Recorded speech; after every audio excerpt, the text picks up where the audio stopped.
దేవుడు తన పరిశుద్ధాలయం ముందు ఉన్నాడు గనక సర్వలోకము ఆయన సన్నిధిని మౌనముగా ఉండునుగాక. తండ్రి, కుమారుడు, పరిశుద్ధాత్మను త్రియేక దేవుని నామమున త్రిత్వ పండుగ ఆరాధనను ప్రారంభించుకుందాముగాక. ఆమేన్. కీర్తన సంఖ్య 181. కీర్తన సంఖ్య 181.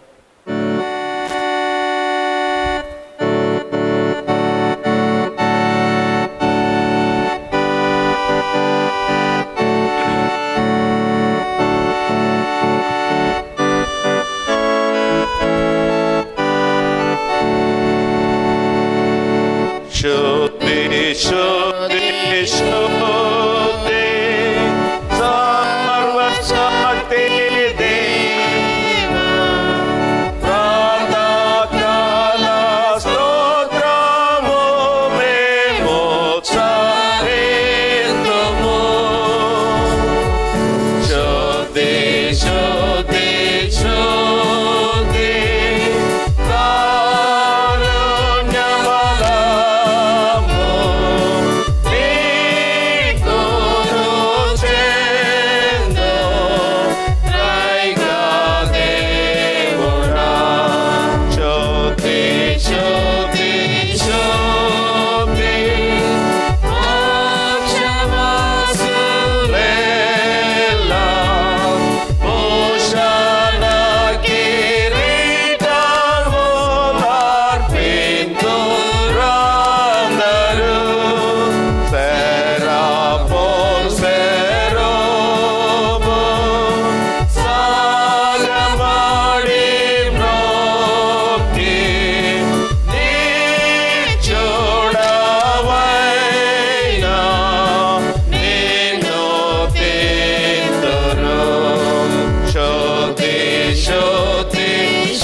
అందరము కలిసి 24, 25 పట్టులోని త్రిత్వ కాలం కోసం ఏర్పాటు చేయబడిన ఇంట్రాటియస్ను ఉత్తర ప్రత్యుత్తర రీతిగా అనుసరించుకుందాం.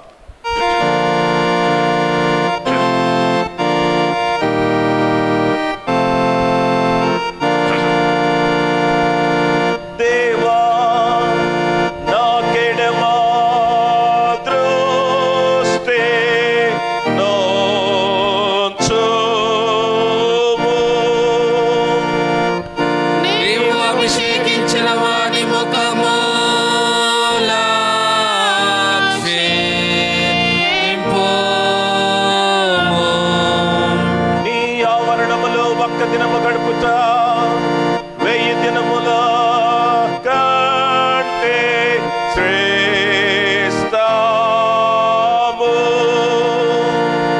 భక్తిహీనుల గుడారములో నివసించుట కంటే నా దేవుని మందిర ద్వారమునొద్ద నుండుట నాకిష్టము.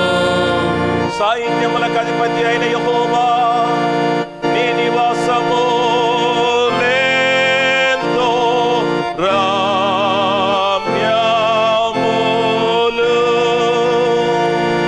యెహోవా యావనము చూడవల్లని నా ప్రాణమెంతో ఆశపడి సొమ్మసిల్లెను.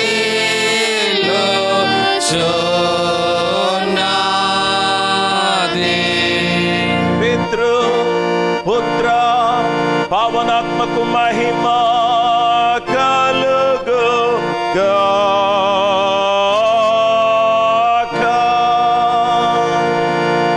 ఆది అందున్నట్టు ఇప్పుడిప్పుడు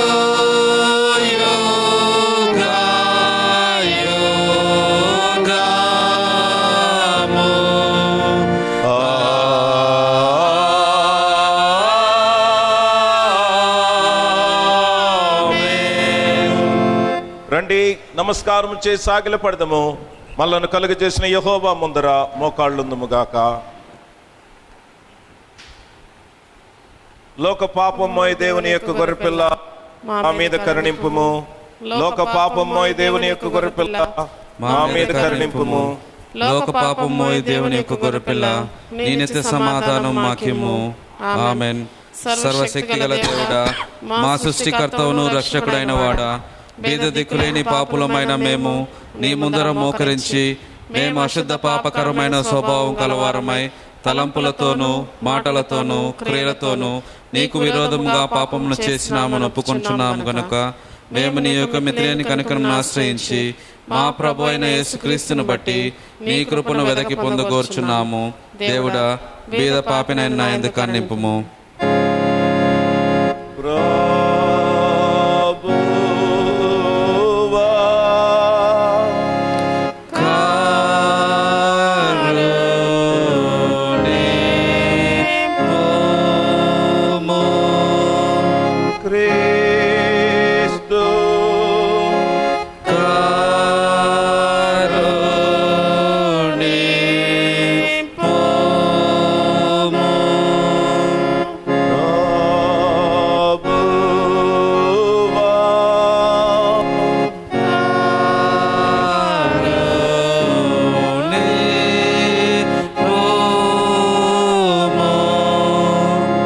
దేవుడు మన మీద కరుణించి మన పాపముల నిమిత్తము తన జనతేక కుమారుని మరణమునకు అప్పగించి ఆయనను చూచి మనల్ని మన్నించి ఉన్నాడు.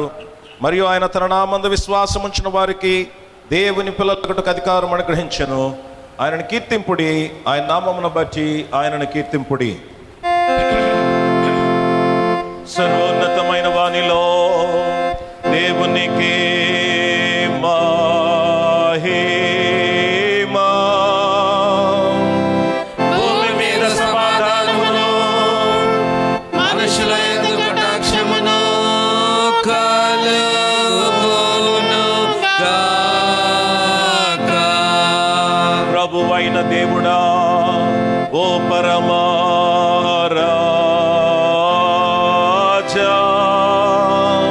సర్వశక్తి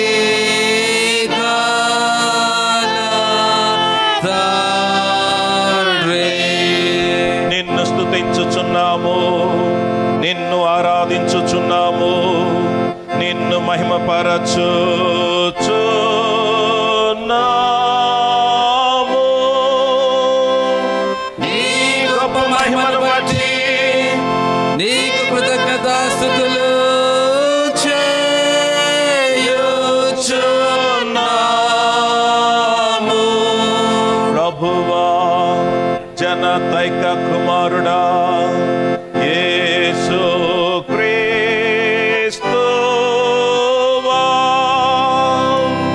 ఓ ప్రభువైన దేవుడా, దేవుని యొక్క గొర్రెపిల్ల, తండ్రి యొక్క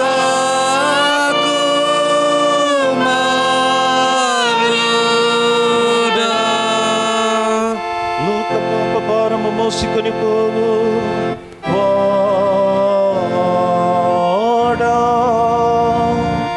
మా యందు కనికరింపుము.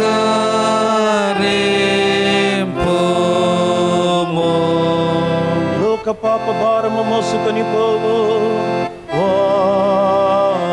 వాడా, మా ప్రార్థన అంగీకరింపుము.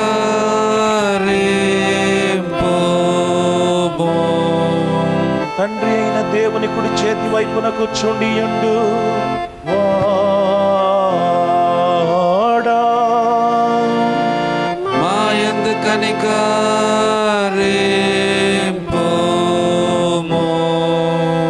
నీవు ఒక్కడవే పరిశుద్ధుడావు, నీవు ఒక్కడవే ప్రభువు.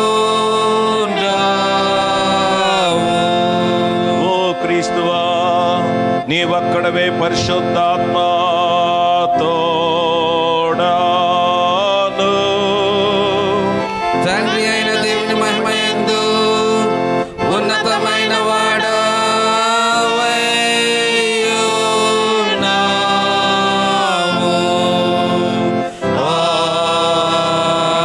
ఆమేన్. పుట 66 అంతిపోన్ 45. పుట 66 అంతిపోన్ 45. ప్రభు మీతో కూడా నుండును గాక. ఆయన మీ ఆత్మతో కూడా నుండును గాక.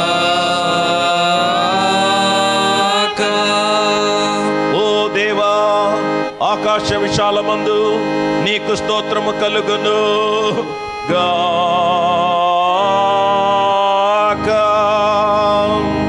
నీవు బహు కీర్తనీయుడవును, మహిమ పొందదగిన వాడవును, నిత్యము మహోన్నతుడవైయున్నావు. ప్రార్థింతము రాండి. సర్వశక్తి గల నిత్యుడమైన దేవా, నిజమైన విశ్వాసము కలిగి నిత్యత్రిత్వం యొక్క మహిమ తెలుసుకొనుటకును, దైవ ప్రభావము గల నీ శక్తిని బట్టి ఏకత్వమును ఆరాధించుటకును నీ సేవకులమైన మా కృపను గ్రహించి ఉన్నావు. ఈ విశ్వాసమునందు మమ్ము స్థిరముగా నిలిపి కీడులన్నిటి నుండి కాపాడుమని సదా ఏకదేవుడై యుగ యుగములు జీవించుచు పరిపాలించుండు నిన్ను వేడుకొనుచున్నాము.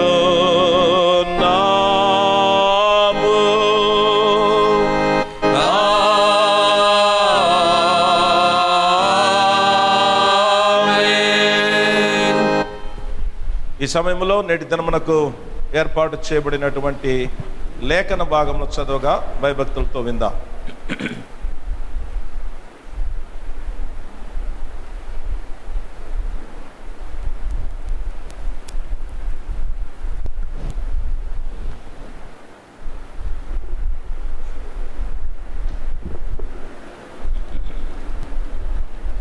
పరిశుద్ధ త్రిత్వమునకు ఏర్పాటు చేయబడిన పత్రిక పాఠమును భయభక్తులతో చదువుకుందాం. అది రోమా పత్రిక 11వ అధ్యాయము 33వ వచనం నుంచి 36వ వచనం వరకు. రోమా పత్రిక 11వ అధ్యాయము 33వ వచనం ప్రారంభం. ఆహా, దేవుని బుద్ధి జ్ఞానముల బాహుల్యము ఎంతో గంభీరము, ఆయన తీర్పులు శోధింప ఎంతో అసఖ్యములు, ఆయన మార్గములు ఎంతో అగమ్యములు. ప్రభువు మనస్సును ఎరిగిన వాడెవడు? ఆయనకు ఆలోచన చెప్పిన వాడెవడు? ముందుగా ఆయనకి ఇచ్చి ప్రతిఫలము పొందగలవాడెవడు? ఆయన మూలమునను ఆయన ద్వారాను ఆయన నిమిత్తమును సమస్తము కలిగి ఉన్నవి. యుగముల వరకు ఆయనకు మహిమ కలుగునుగాక. ఆమేన్. ఇంతటితో పత్రిక పాఠం ముగియబడినది. ప్రభువా, నీకు స్తోత్రము. నీ వాక్యము నా పాదములకు దీపమై ఉన్నది. హల్లెలూయా. అది నా మార్గములకు వెలుగై ఉన్నది.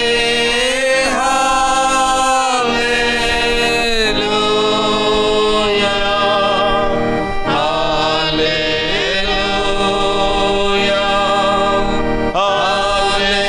హల్లెలూయా.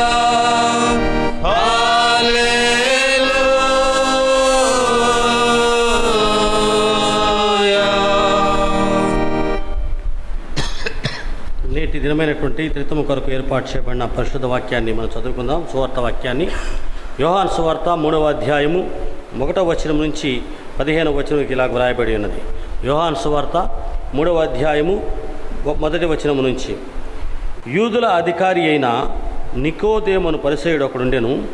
అతడు రాత్రి యందు ఆయన యొద్దకు వచ్చి, బోధకుడా, నీవు దేవుని యొద్ద నుండి వచ్చిన బోధకుడవని మేము ఎరుగుదుము. దేవుడు అతనికి తోడై ఉంటేనే కానీ నీవు చేయుచున్న సూచక్రియలను ఎవడనూ చేయలేడని ఆయనతో చెప్పాను. అందుకే అతనితో, ఒకడు కొత్తగా జన్మించితేనే కానీ అతడు దేవుని రాజ్యమును చూడలేడని నీతో నిశ్చయంగా చెప్పుచున్నాను. అందుకు నికోదేము, ముసలివాడైన మనుషుడు ఎలాగూ జన్మింపగలడు? రెండవ మారు తల్లి గర్భమందు ప్రవేశించి జన్మింపగలడా అని ఆయన అడుగగా, యేసు ఇట్లనెను, ఒకడు నీటి మూలంగాను ఆత్మ మూలంగాను జన్మించితేనే కానీ దేవుని రాజ్యంలో ప్రవేశింపలేడని నీతో నిశ్చయంగా చెప్పుచున్నాను. శరీర మూలంగా జన్మించినది శరీరమును, ఆత్మ మూలంగా జన్మించినది ఆత్మయునయ్యున్నది. మీలో క్రొత్తగా జన్మింపవల్లని నేను మీతో చెప్పినందుకు ఆశ్చర్యపడవద్దు. గాలి ఇష్టమైన చోటును విసరును, నీవు దాని శబ్దమును విందువే కానీ అది ఎక్కడి నుండి వచ్చునో ఎక్కడికి పోవునో నీకు తెలియదు. ఆత్మ మూలంగా జన్మించిన ప్రతివాడును అలాగునే ఉండునెను. అందుకు నికోదేము, ఈ సంగతులు ఎలాగూ సాధ్యములని ఆయన అడుగగా యేసు, నీవు ఇశ్రాయేలుకు బోధకుడవై ఉండి వీటిని ఎరుగవా? మేము ఎరిగిన సంగతియే చెప్పుచున్నాము, చూచిన దానికే సాక్ష్యం ఇస్తున్నాము. మా సాక్ష్యం మీరు అంగీకరింపరని నీతో నిశ్చయంగా చెప్పుచున్నాను. భూ సంబంధమైన సంగతులు నేను మీతో చెప్పితే మీరు నమ్మకున్నప్పుడు పరలోక సంబంధమైన మీతో చెప్పిన ఎడల ఎలాగో నమ్ముదురు? మరియు పరలోకము నుండి దిగివచ్చిన వాడే, అనగా పరలోకములో ఉండు మనుష్య కుమారుడే తప్ప పరలోకమునికి ఎక్కిపోయిన వాడెవడునూ లేడు. అరణ్యములో మోషే సర్పమును ఎలాగూ ఎత్తెనో అలాగే విశ్వసించు ప్రతివాడును నశింపక ఆయన ద్వారా నిత్య జీవం పొందినట్లు మనుష్య కుమారుడు ఎత్తబడవలెను. ఇంతతో సువార్త పాఠం ముగియబడుచున్నది.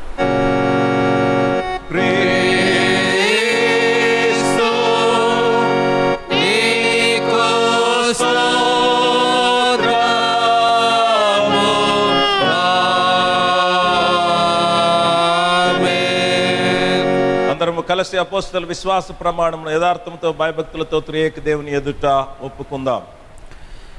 నేను పరలోకమును భూలోకమును సృష్టించిన సర్వశక్తి గల తండ్రి అయిన దేవుని నమ్ముచున్నాను. ఆయన జంతై కుమారుడును మన ప్రభువు అయిన యేసుక్రీస్తును నమ్ముచున్నాను. ఈయన పరిశుద్ధాత్మ చేత గర్భము ధరించబడి కన్యైన మరియ నుండి పుట్టి పొంతి పిలాతు కింద శ్రమపడి సిలువ వేయబడి చనిపోయి సమాధి చేయబడినాడనియు పాతాళంలోనికి దిగి చనిపోయిన వారిలో మూడవ మందు లేచి పరలోకమునకెక్కి సర్వశక్తి గల తండ్రి అయిన దేవుని కుడి చేతి వైపున కూర్చున్నాడనియు జీవించు వారికిని చనిపోయిన వారికిని న్యాయం తీర్చుటకు అక్కడి నుండి వచ్చునని నమ్ముచున్నాను. నేను పరిశుద్ధాత్మను నమ్ముచున్నాను.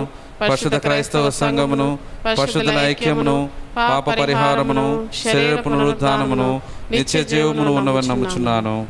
ఆమేన్. కీర్తన సంఖ్య 183. కీర్తన సంఖ్య 183.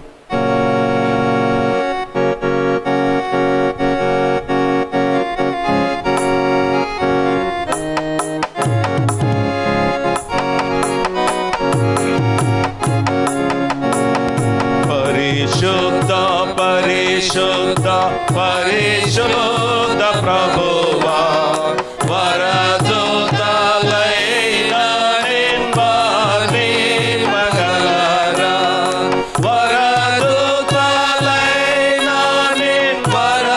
వరదూతలైన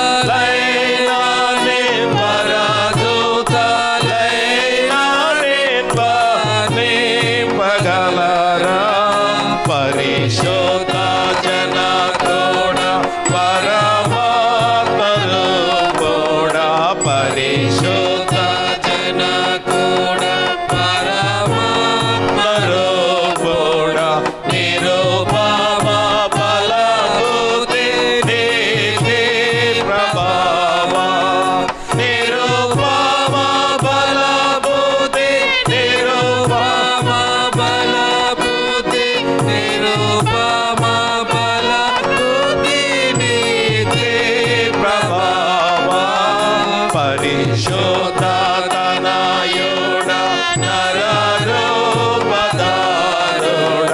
పరిశుద్ధ తనయుడా నరరూపధారుడా నరులను రక్షించు కరుణా సముద్ర నరులను రక్షించు నరులను రక్షించు నరులను రక్షించు కరుణా సముద్ర పరిశుద్ధ మగునా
మన తండ్రి అయిన దేవుని నుండి, ప్రభు అయిన క్రీస్తు యేసు నుండి మీకు కృపయు సమాధానం కలుగునుగాక.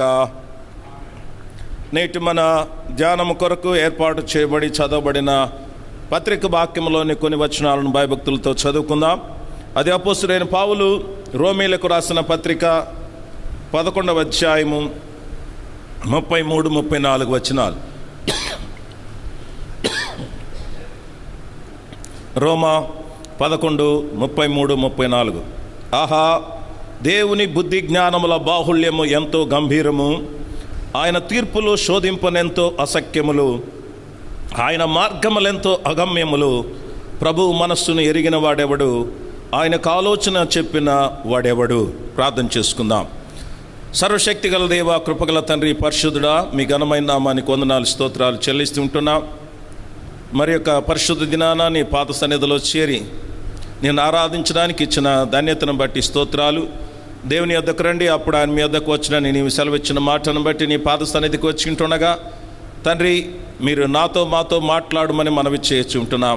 మాట్లాడే దేవుడవు, ఇదిగో నాయనా, ఈ ఆరాధనలో మాతో పాటు ఏకీభవిస్తున్నటువంటి బిడ్డలు ఆయా స్థలాల్లో చేరి ఇదిగో నాయనా ఈ ఫేస్బుక్ లైవ్ ఆరాధన ద్వారా నిన్ను మహింపరుస్తుంటుండగా ఆశపడుతున్న ప్రతి బిడ్డను నాయనా తృప్తిపరచమని, నీ వాక్యం ద్వారా సంధించమని యేసు పరిశుద్ధ నామమున అడిగి వేడుకొనుచున్నాము స్వామి, ఆమేన్. ప్రభునందు ప్రియ దేవుని జనమా, మన ప్రభువును రక్షకుడైన యేసు క్రీస్తు వారి శ్రేష్టమైన పరిశుద్ధమైన నామములో మీకు ఉదయకాల శుభములో తెలియపరుస్తుంటున్నాను. దేవుడు మనకిచ్చినటువంటి ఈ మంచి దినము సమయాన్ని బట్టి త్రియేక దేవునికి స్తుతి స్తోత్రము చెల్లించుకుందాం. వారానికి ఒక వార్తగా మనం వింటున్నాం. ఇదిగో ఒక్కొక్కటిగా చిన్నగా తిరిగి ఆధ్యాత్మిక కార్యక్రమాలలో మనము చక్కగా కొనసాగడానికి దేవుడు కృపణిస్తున్నాడు. అలాగని చెప్పి పూర్తి స్వేచ్ఛ వచ్చిందా ఆరాధించడానికంటే లేని పరిస్థితి. అనేక షరతులతో దేవునిని ఆరాధించుకోవలసినటువంటి పరిస్థితులు వస్తున్నాయి. ఈ మాటలు వింటున్నప్పుడు 70 ఏండ్ల పైబడిన వాడు రాకూడదు, 10 ఏండ్ల లోపు వారు రాకూడదు, మూతికి మాస్క్ ఉండాలి, ఖచ్చితంగా శానిటైజర్ చేయాలి, లోపల సోషల్ డిస్టెన్స్ అనేది మెయింటైన్ చేయాలి, మాస్కులు కట్టుకొని పాడడం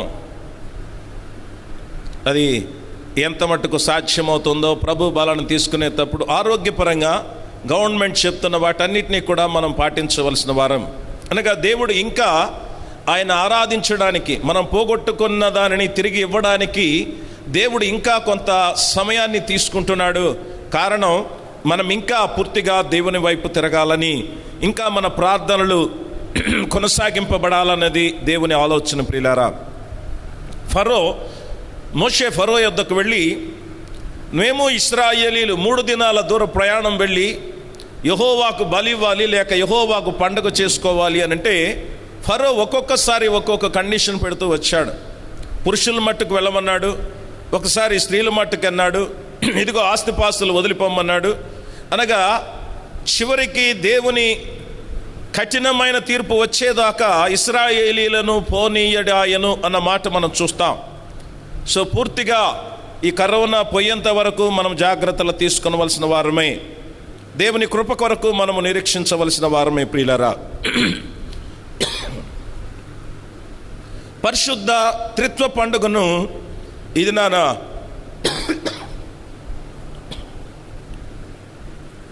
ఫ్రంట్ లైన్ చర్చెస్ జ్ఞాపకం చేసుకుంటున్నాయి. ట్రినిటీ, త్రిత్వము, తండ్రి కుమార పరిశుద్ధాత్మలు. ప్రియులరా, గుడ్ ఫ్రైడే లేక మనం క్రిస్మస్తో ఆరంభిస్తే Christmas is an event, so we have celebrated. Good Friday is an event, we have remembered. Easter is an event, again we have celebrated. Ascension, Arohanamu is an event, we have celebrated. Pentecost is an event, we have celebrated. అనగా దైవ సంబంధమైన కొన్ని కార్యాలు భూమి మీద జరిగినప్పుడు వాటిని మనము పండుగగా సెలబ్రేట్ చేసుకున్నాం. బట్ త్రిత్వ పండుగ అనేది ఒక సంఘటన కాదు. It's not an event. ఇది మనము పండుగగా జ్ఞాపకము చేసుకోవాల్సినటువంటి నెసెసిటీ కూడా మనకు లేదు. కారణం ఏంటంటే సృష్టి ఆది నుండి కూడా అంతం వరకు త్రిత్వమై ఉన్న దేవుని కార్యాలు, దేవుని మనసును, దేవుని ఆలోచనను మనం చూడొచ్చు. దేవుని తలంపులను మనము గ్రహించవచ్చు. అయితే ఇది త్రిత్వ పండుగగా ఎందుకు చేర్చబడింది అని అంటే, తండ్రి కుమార పరిశుద్ధాత్మలో ఆది నుండి కూడా డిస్ప్యూట్ అనేది, మిస్అండర్స్టాండింగ్ అనేది, హెరసీస్ అనేసి ఎక్కడ వచ్చాయంటే యేసు ప్రభు వారి యొద్దనే వచ్చాయి. నో డౌట్ తండ్రి అయిన దేవుడు దేవుడు అని ఆయన్ని ఒప్పుకుంటున్నారు. నో డౌట్ పరిశుద్ధాత్మను ఒప్పుకున్న పరిస్థితులు ఉన్నాయి. కానీ యేసు ప్రభు వారి యొద్దకు వచ్చే లోపల కొన్ని మతాలు, ఏరియన్ మతము కానీ, నాస్టిసిజము కానీ, ఆయన దైవ మానవుడు, ఆయన మనుష్య కుమారుడు, దేవుని కుమారుడు, హ్యుమానిటీ అండ్ డివినిటీ రెండు ఆయనలో ఉన్నాయి. సో ఆయన దగ్గరకు వచ్చే లోపల అనేకమైనటువంటి హెరసీస్ అనగా విమత బోధలు బయలుదేరాయి. ఈ విమత బోధలు బయలుదేరి త్రిత్వములోని ఒక వ్యక్తిని తక్కువ చేస్తునో ఎక్కువ చేస్తునో, లేక త్రిత్వాన్ని గూర్చి తప్పుడు బోధ ప్రజల్లోకి వెళుతున్న వేళ ఆదిమ సంఘము వారు త్రిత్వాన్ని గూర్చి సరైన అవగాహన కలిగించడానికి త్రిత్వాన్ని గూర్చి బోధించడం మొదలుపెట్టారు. బట్ కాలక్రమేణా వారికున్న జ్ఞానాన్ని బట్టి త్రిత్వాన్ని గూర్చి వారు చెబుతూ వస్తే తిరిగి అది కొన్ని హెరసీస్కి కారణమైంది. ఉదాహరణకు మనం జ్ఞాపకం చేసుకుంటే అపోస్తుల విశ్వాస ప్రమాణములో తండ్రి కుమార పరిశుద్ధాత్మల గురించి మనము చెబుతాం. అయితే మళ్ళీ దానిలో నుంచి కొన్ని తప్పులు వెతికి మళ్ళీ త్రిత్వానికి ఒక సమస్యను ఏర్పరుస్తున్న పరిస్థితిలో నికేయ విశ్వాస ప్రమాణం అది ఏర్పరచబడవలసి వచ్చింది. అనగా యేసు ప్రభు వారు తండ్రి నుండి కలిగిన వాడును, అద్వితీయుడు, ఈ శ్రేష్టమైన మాటలు నికేయ విశ్వాస ప్రమాణంలో మనం చూస్తాం. ఒకప్పుడు అపోస్తుల విశ్వాస ప్రమాణము ఇట్ వాస్ ఎ కామన్. అపోస్తుల విశ్వాస ప్రమాణానికి బేస్ ఏంటంటే అపోస్తుల బోధ, ఆదిమ అపోస్తుల బోధ అనగా యేసు ప్రభు వారి యొక్క 12 మంది శిష్యుల బోధన అనుసరించి మొట్టమొదట అపోస్తుల విశ్వాస ప్రమాణము, దెన్ నైసియన్ క్రీడ్. అంటే త్రిత్వాన్ని గూర్చి బోధించడానికి లేక త్రిత్వాన్ని గూర్చి తెలియపరచడానికి ఆయా ప్రమాణాలు, ఆయా కౌన్సిల్స్ ఏర్పడ్డాయి. ఆ రీతిగానే అల్మానికాలో త్రిత్వమును గూర్చిన పండుగ అనేది ఏర్పాటు చేయబడినది. త్రిత్వమును గూర్చిన పండుగ ఏర్పాటు చేయబడినది. It is not an event. పుట్టడము, చనిపోవడము, ఎత్తబడ్డము, పరిశుద్ధాత్ముడు దిగి రావడం అనేది కొన్ని సంఘటనలు. త్రిత్వము అనేది, త్రిత్వ పండుగ అనేది ఇప్పుడే ముగ్గురు స్టార్ట్ అయ్యారు పండుగ పని చేయడానికి అనేది లేదు. ముగ్గురికి కూడా ఆది అంతము లేనటువంటి పరిస్థితి. శక్తిలో, బలములో ఇదిగో ఒకరు ఎక్కువ ఒకరు తక్కువని చెప్పడానికి సాధ్యము కానిటువంటి పరిస్థితి. ప్రియులారా, బైబిల్ త్రిత్వాన్ని చక్కగా బోధిస్తుంది. త్రిత్వాన్ని గురించి అనగా తండ్రి కుమార పరిశుద్ధాత్మలు ఒకటై ఉన్నారని అనేక ప్రత్యక్ష పరోక్ష రెఫరెన్సెస్ మనం బైబిల్లో చూస్తాం. వాడబడిన పదజాలాన్ని బట్టి, వాడబడినటువంటి గ్రామర్ని బట్టి, యేసు ప్రభు వారు ఇచ్చినటువంటి ఫైనల్ కమిషన్ బట్టి, యెషయా గ్రంథం 6వ అధ్యాయంలో ఆయన ఇచ్చిన పిలుపును బట్టి, ఇలాగూ కొన్ని మాటలను బట్టి మనము స్పష్టంగా తండ్రి కుమార పరిశుద్ధాత్మలను మనం నమ్ముతున్నాం. అయితే త్రిత్వాన్ని అర్థం చేసుకోవడానికి మనము ప్రయత్నం చేస్తే చాలాసార్లు మోస్ట్లీ అది మన జ్ఞానానికి పూర్తిగా అర్థము కానీ ఒక అవగాహన అయితే వస్తుంది, కానీ పూర్తిగా దాన్ని మనము గ్రహించలేం ప్రియులారా. అనేకులు అనేక రకాలుగా దాన్ని పోలుస్తూ ఉన్నారు. కొంత వివరణ ఇచ్చి 3-in-1గా ఉన్నటువంటి ఇన్స్ట్రుమెంట్సే కానీ, లేకపోతే ఏదైనా ఎలక్ట్రానిక్ గూడ్సే కానీ, లేకపోతే నేచర్లో మన కనపడే పరిస్థితులను కానీ, వీటిని కంపేర్ చేసి త్రిత్వాన్ని గురించి మనం చెబుతూ ఉంటాం. That is just for understanding. త్రిత్వము ఎలాగున్నారో అని అర్థం చేసుకోవడానికే, కానీ త్రిత్వమై ఉన్న దేవుని మనము ఏనాడు కూడా గ్రహించలేం. త్రిత్వములో ఉన్న దేవుని మనము సంపూర్ణముగా గ్రహించలేము.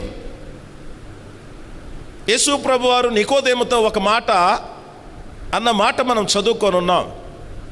భూ సంబంధమైన సంగతులే మీరు చెప్పినప్పుడు నమ్మనప్పుడు పరలోక సంబంధమైనవి చెప్తే మీరు ఎలాగ నమ్ముతారు?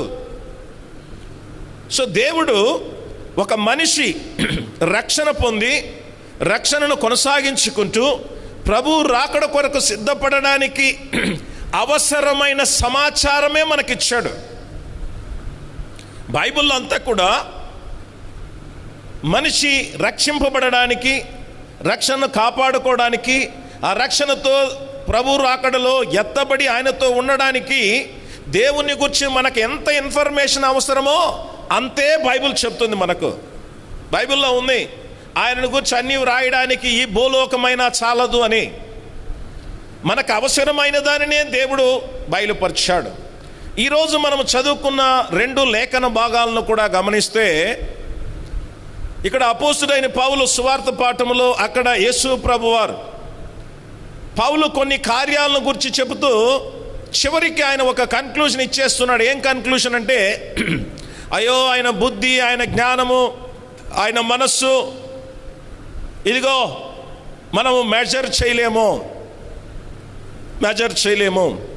అలాగే ప్రభువు చెప్పిన మాట, ఒకడు క్రొత్తగా జన్మించితేనే కానీ దేవుని రాజ్యంలో ప్రవేశించలేడంటే ఇది ఎలాగూ సాధ్యము? ముసలివాడైన వాడు తల్లి గర్భములో నుంచి మళ్ళీ జన్మించగలడా అంటే, ఆయన గాలి తనకిష్టమైన చోటును విసురుతుంది, దాని శబ్దాన్ని వింటావే కానీ చూడలేవని ఆయన చెప్పిన మాట. ఇది ఎలాగూ సాధ్యమంటే, ఇశ్రాయేలు బోధకుడు అయ్యుండి కూడా నువ్వు గ్రహించలేవా? దేవుని కార్యాలు, దేవుని మాటలు అన్నిటినీ కూడా మనము గ్రహించలేము. ఇది ఈరోజు మనము నేర్చుకోబోతున్న సత్యము ప్రియులారా. ఇవి ఈరోజు మనము తెలుసుకోబోతున్న సత్యము. We strongly believe in Trinity. త్రిత్వమును మనం నమ్ముతున్నాం, విశ్వసిస్తున్నాం. అంటే తెలియకుండా నమ్ముతున్నామా? మన రక్షణకు అవసరమైనటువంటి త్రిత్వ జ్ఞానాన్ని దేవుడు మనకు అనుగ్రహించి ఉంటున్నాడు. ఎలాగూ దేవుడు పనిచేస్తున్నాడో, ఒకని రక్షణలో తండ్రి పాత్ర ఏంటో, దేవుడు లోకాన్ని ప్రేమించాడు, తండ్రి కుమారుని పంపాడు, ఆ కుమారుడు వచ్చి చేసిన సిలువ యాగాన్ని నమ్మించి ఒప్పించి రక్షణలోకి నడిపించేది పరిశుద్ధాత్ముడు. సో ముగ్గురి పనులు కూడా, ఈ యేసు ప్రభువారు రక్షణ కార్యం చేశాడంటే కూడా పరిశుద్ధాత్ముడు ఆయనలో ఉన్నాడు. ఇదిగో బాప్తిసం సమయంలో పరిశుద్ధాత్మ ఆయన మీదకి రావడము లోకానికి చూపించాడు. సో రక్షణ కార్యములో త్రిత్వాన్ని మనం చూడొచ్చు. అలాగే ప్రతి కార్యములో మనకు అవసరమైంది ఎంతవరకు అంటే దేవుని గూర్చిన ఆలోచన, గ్రహింపు మనకు మన రక్షణ వరకే ప్రియులరా. బట్ బియాండ్ దట్ ఎలాగుంది మన పరిస్థితి అని జ్ఞాపకం చేసుకుంటే, ఈ 2 లేఖన భాగాల్లో గమనిస్తే అపోస్తుడైనటువంటి పౌలు ఈ 10వ అధ్యాయం 1వ వచనములో ఆరంభించాడు ఒక డిబేట్. ఏంటి అదంటే, ఇశ్రాయేలీలు రక్షణ పొందవలనని నా హృదయాభిలాషయు వారి విషయమై నేను దేవునికి చేయు ప్రార్థన ఉంది అని అంటాడు. ఇశ్రాయేలీల రక్షణను గూర్చి మాట్లాడడం ఆరంభించాడు. వాస్తవంగా పౌలు పిలువబడింది ఎవరి కొరకంటే అన్యజనుల కొరకు.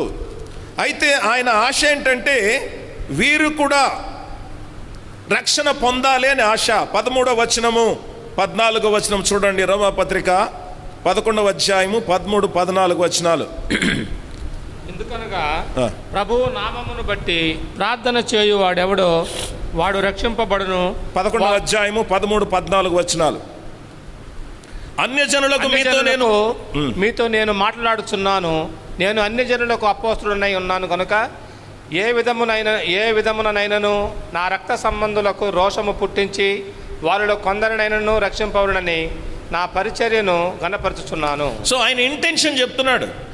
ఇశ్రాయేలీలు రక్షణ పొందాలని నా హృదయాభిలాష. అంటే ఎందుకంటున్నాడంటే, నేను actually I was called for the Gentiles, అన్యజనులకు వెలుగుగా ఉండడానికి, లేక అన్యజనులకు సువార్త ప్రకటించడానికి ఆయన నన్ను అపోస్తలుడిగా పట్టుకున్నాడు.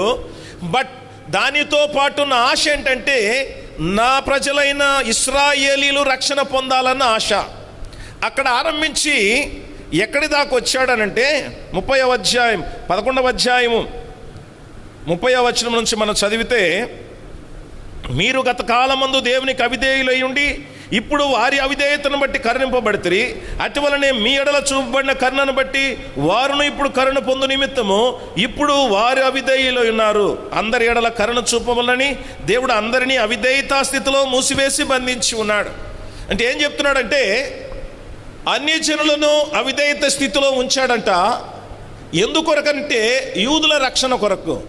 కొంతకాలం యూదులను అవిధేయత స్థితిలో ఉంచాడంట. ఎందుకంటే అన్యజనుల రక్షణ కొరకు. అవిధేయత స్థితిలో మూసి ఉంచడం అంటే దేవుడు అవిధేయులుగా చేయడం అనేది కాదు. మనిషి హృదయ కాఠిన్యాన్ని గురించి అక్కడ అపోస్తలుడైన పౌలు మాట్లాడతాడు. ఇశ్రాయేలీలు దేవుని ప్రజలు, వారి హృదయము కఠినమైనప్పుడంట దేవుడు అన్యజనులకు రక్షణ ఇస్తూ వచ్చాడు, అన్యజనులకు సహాయపడుతూ వచ్చాడు.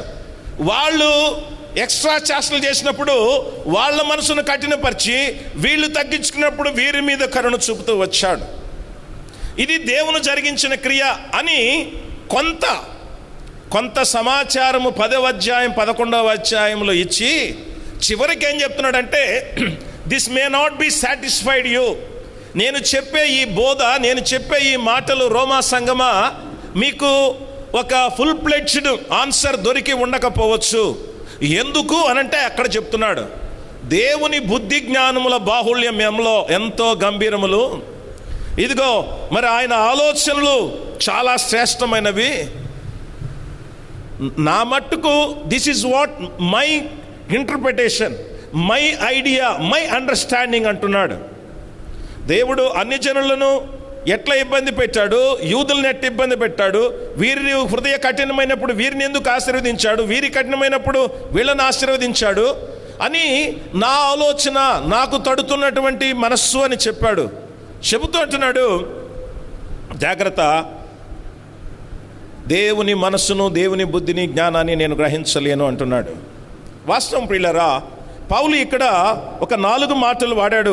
ఆ 4టిని ఈ దినాన మనము జ్ఞాపకం చేసుకోబోతున్నాం. మొదటిది, దేవుని బుద్ధి జ్ఞానముల బాహుళ్యం ఎంతో గంభీరములు.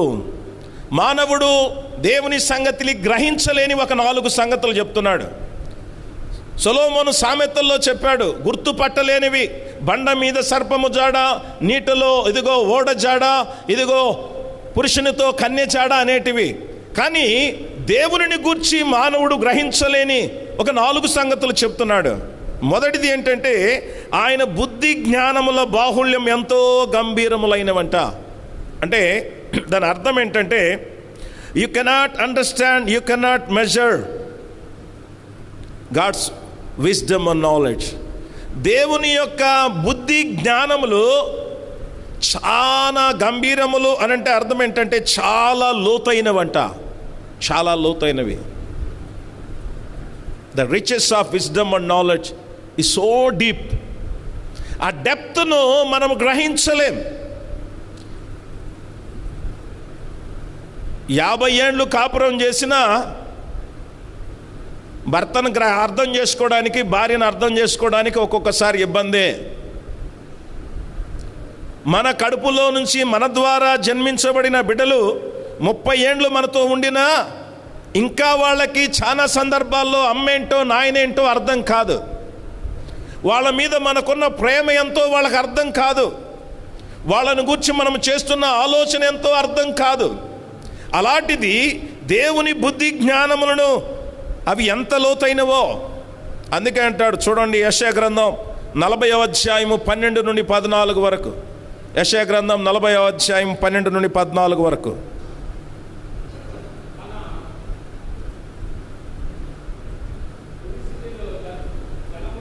వాడెవడు జానతో ఆకాశముల కొల చూచిన వాడెవడు, భూమిలోని మన్ను కొలపాత్రలో ఉంచిన వాడెవడు, త్రాసుతో పర్వతములను తూచిన వాడెవడు, తూనిక చేత కొండలను తూచిన వాడెవడు, యెహోవా ఆత్మకు నేర్పిన వాడెవడు, ఆయనకు మంత్రి అయి ఆయనకు బోధపరిచిన వాడెవడు, ఎవని యొద్ద ఆయన ఆలోచన అడిగెను, ఆయనకు వివేకము కలగజేసిన వాడెవడు, న్యాయ మార్గమును గూర్చి ఆయనకు నేర్పిన వాడెవడు, ఆయనకు జ్ఞానమును అభ్యసింప చేసిన వాడెవడు, ఆయనకు బుద్ధి మార్గము బోధించిన వాడెవడు, జనములు చేద నుండి జారు బిందువుల చాలు చూడండి. యెషయా ద్వారా దేవుని ప్రజలతో మాట్లాడుతున్నాడు. 40వ అధ్యాయం. యెహోవాకు బుద్ధి చెప్పిన వాడెవడు, ఆయనకి జ్ఞానాన్ని అభ్యసింప చేసిన వాడెవడు, ఆయనకు ఆలోచన చెప్పిన వాడెవడు.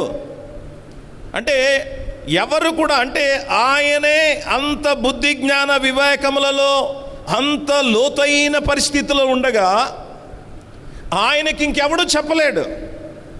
జ్ఞానాభ్యాసం కోసము ఏ టెక్నో స్కూలు లేకపోతే ఇంకో స్కూల్లో మనం చేర్పించవచ్చు, కానీ దేవునికి బోధించడానికి, దేవుని జ్ఞానము, దేవుడు కలిగిన జ్ఞానము అభ్యసింప చేయడానికి no teacher for him, no tuition for him, no syllabus for him. ఎందుకనగా ఆయన అనంత జ్ఞాని అయి ఉన్నాడు. అనంత జ్ఞాని, ఇన్ఫినిట్. ఆయన జ్ఞానము ఎలాంటిదో బుద్ధి లేకుండా మాట్లాడేసి ఒక ఆయన.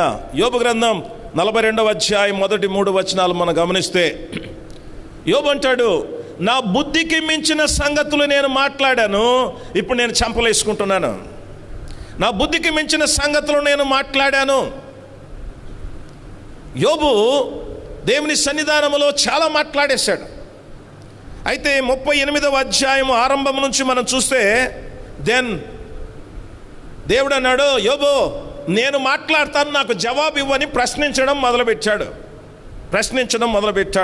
38వ అధ్యాయం 1-3 వచనాలలో, భూమికి పునాది వేసినప్పుడు నువ్వెక్కడున్నావు? 18వ వచనంలో భూమి యొక్క వైశాల్యం ఎంతో చెప్పగలవా?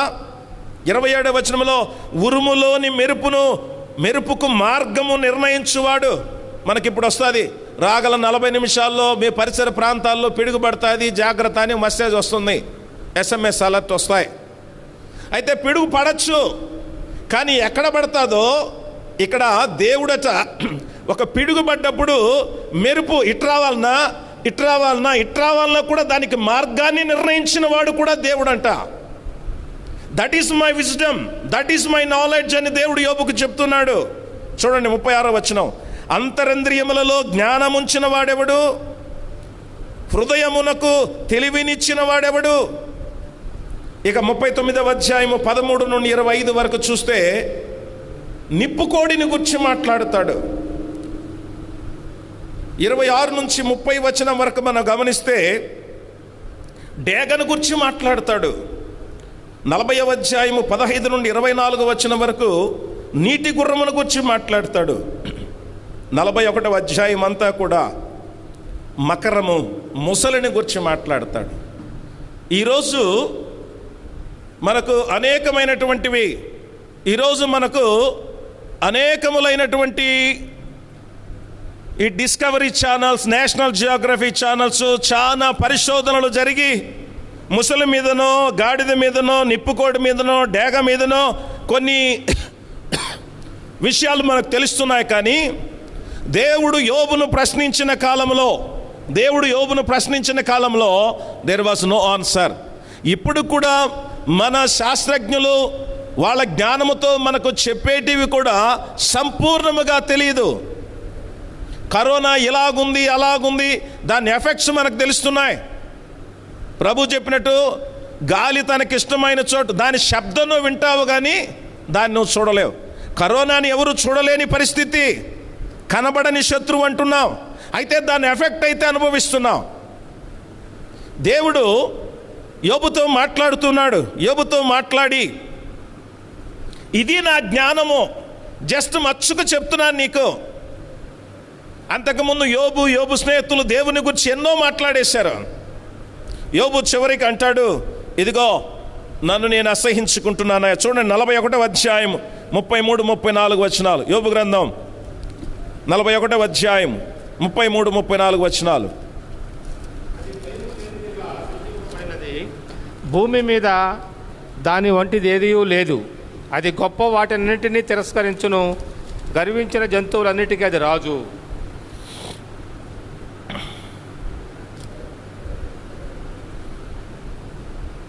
చూడండి, అది భయము లేనిదిగా సృజింపబడినది. భూమి మీద దాని వంటిది ఏదీ లేదు. అది గొప్ప వాటన్నిటినీ తిరస్కరించును. గర్వించిన జంతువులన్నిటికీ అది రాజు. మనకు తెలిసి ఏమంటాం మనము? జంతువులన్నిటికీ రాజు ఎవరు? సింహము అని అంటాం. ఇక్కడ ఈయన చెప్తున్న మాట అనగా మన జ్ఞానము ఏ పాటిది? దేవుడు సృజించినటువంటి సృష్టి, దేవుని కార్యాల విషయంలోనే మనకు సరైన జ్ఞానము లేదు. మనిషి జ్ఞానముతో దేవుడు చేసిన క్రియలను, దేవుని చేసిన కార్యాలను మానవుడు ప్రయత్నిస్తే ఎలాగుంటుందో తెలుసా?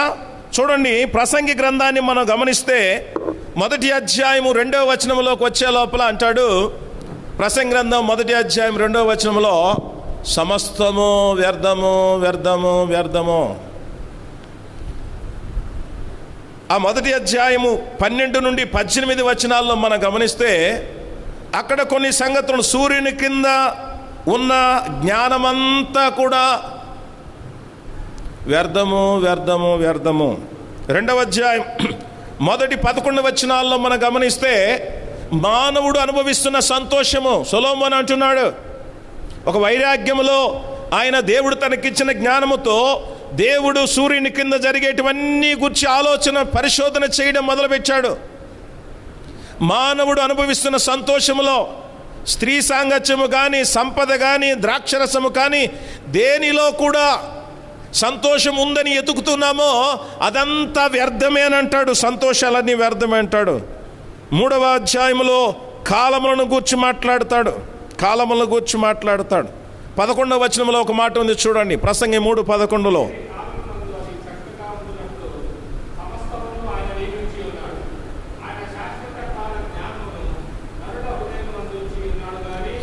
శాశ్వత కాల జ్ఞానము అని అంటాడు. ఏ కాలంలో ఏం చేయాలో దేవునికి తెలుసు. మనము కాలాల్ని పరిశోధించడం చేస్తూ ఉన్నాడు. అది కూడా చేశాడంటే సొలొమోను. అది కూడా ఆయన బుర్రకు అందలేదంట, అది వేస్ట్గా కనబడిందంట. 4వ అధ్యాయంలో భూమి మీద జరిగే అన్యాయ క్రియలను పరిశోధించాడట. 5వ అధ్యాయంలో ఇదిగో దేవుని గూర్చిన అనగా దేవునికి ఇచ్చి అనుభవిస్తున్న దేవుడిచ్చినటువంటి వాటితో సుఖ సంతోషాలను అనుభవిస్తున్న మానవ జీవితాన్ని పరిశోధించాడంట. 8వ అధ్యాయం 17వ వచనంలో అంటాడు, దానిని ఎవడు కనుగొనజాలడు. దేవుని జ్ఞానముతో ఈ భూమి మీద సొలొమోను వంటి జ్ఞాని లేడు. ఆయనే దేవుడు జరిగించిన కార్యాలను పరిశోధించడం మొదలు పెడితే వచ్చిన కన్క్లూషన్ ఏంటంటే 12వ అధ్యాయము 13వ వచనం చూడని, ప్రసంగి 12:13. ఇదంతయు వినిన తర్వాత తేలిన ఫలితార్థం ఇదే, దేవుని యందు భయభక్తులు కలిగి ఉండి ఆయన కట్టడలను అనుసరించి నడుచుచుండవలెను. మానవ కోటికి ఇదియే విధి. మానవ కోటికి ఇదియే విధి ఏంటి? ఆయన యందు భయభక్తులు కలిగి ఉండి ఆయన ఆజ్ఞలను అనుసరించడమే మన పని. మనం చేయాల్సిన పని ఏంటంటే వీటన్నిటినీ జ్ఞానముతో పరిశోధించి, ఈ జ్ఞానముతో పరిశోధిస్తే వ్యర్థంగా కనబడుతుంది, వెర్రితనం కనబడుతుంది, అధిక జ్ఞానాభ్యాసము ఇదిగో వెక్కిరింత పాలు చేస్తుంది, ఎన్ని మాట్లాడతాడో. సో నీ జ్ఞానముతో దేవుని జ్ఞానాన్ని నువ్వు తెలుసుకోలేనప్పుడు, దేవుని వాక్యం చెప్తుంది కదా, దేవునికి వెర్రితనము లేదు, అయినా అర్థం చేసుకోవడానికి వాడబడిన మాట. దేవుని వెర్రితనము మనుషుని జ్ఞానానికంటే మించిందట. So you cannot measure depth of his richness అనగా ఆయన బుద్ధి జ్ఞానముల యొక్క బాహుళ్యాన్ని యు కెనాట్ మెజర్. రెండవది పౌలు ఇక్కడ అంటాడు, ఆయన తీర్పులు శోధింపనెంతో అసఖ్యములు. ఆయన తీర్పులు శోధింపనెంతో అసఖ్యములు. His judgements are unquestionable, unsearchable. మామూలుగా ఒక జడ్జిమెంట్ వస్తే దాని మీద అప్పిలేట్ కోర్టు అనేది ఉంటుంది, పై కోర్టుకు పోవడానికి. అంటే ఈ జడ్జిమెంట్లో ఈ యాంగిల్లో తప్పు ఉంది అని మనం చదువుతూ ఉంటాం, వింటూ ఉంటాం అనేక సంగతులు. కానీ దేవుడు ఒక తీర్పు తీర్చాక దానిని ఎవ్వడు కూడా తప్పు కనిపెట్టలేడు. ఆయన తీర్పులు ఎవడు కూడా క్వశ్చన్ చేయలేని తీర్పులుగా ఆయన తీర్పులు ఉంటాయని జ్ఞాపకం చేస్తున్నాడు. ఆలోచన చేద్దాం. ఏలీ కాలంలో ఫిలిస్తీన్లు ఇశ్రాయేలు మీద జయం పొందారు, మందసాన్ని పట్టుకొని పోయినారు, ఏలీ కుమారులు చనిపోయారు, మనకు తెలుసు. అలాగని చెప్పి ఎప్పుడు ఫిలిస్తీన్ల పక్షంగా దేవుడు ఉన్నాడా, ఇశ్రాయేలీలు ఫిలిస్తీన్ల చేతిలో ఓడించాడా అని అంటే, పర్టికులర్గా సంసోనును ఆయన పుట్టించిందే ఫిలిస్తీన్ల కొరకు అని అంటారు, ఫిలిస్తీన్లను నాశనము చేయడానికి. సో ఒకప్పుడు ఫిలిస్తీన్ల చేతిలో ఇశ్రాయేలీలను ఓడించారు. That is right judgement according to him. In another time ఇశ్రాయేలీలకు ఫిలిస్తీన్ల మీద జయమిచ్చాడు, అది ఆయన judgement, that is right. So దేవుడు ఎప్పటికప్పుడు ఆయన తీర్పు విషయాలలో, దానియేలు గ్రంథము 5వ అధ్యాయము 18వ వచనమును చదవండి. దానియేలు గ్రంథం 5వ అధ్యాయం 18వ వచనం నుంచి. రాజా చిత్తగించుము, మహోన్నతుడగు దేవుడు మహర్దశను, రాజ్యమును, ప్రభావమును, ఘనతను నీ తండ్రియగు నెబుకద్నెజరునకు ఇచ్చెను. దేవుడు అతనికిట్టి మహర్దశ ఇచ్చినందున తానెవరిని చంపగోరెనో వారిని చంపెను, ఎవరిని రక్షింపగోరెనో వారిని రక్షించెను, ఎవరిని హెచ్చింపగోరెనో వారిని హెచ్చించెను, ఎవరిని పడవేయగోరెనో వారిని పడవేసెను. కాబట్టి సకల రాష్ట్రములను, జనులను, ఆయా భాషలు మాట్లాడువారును అతనికి భయపడుచు అతని ఎదుట వణుకుచూ నుండిరి. 23 దాకా.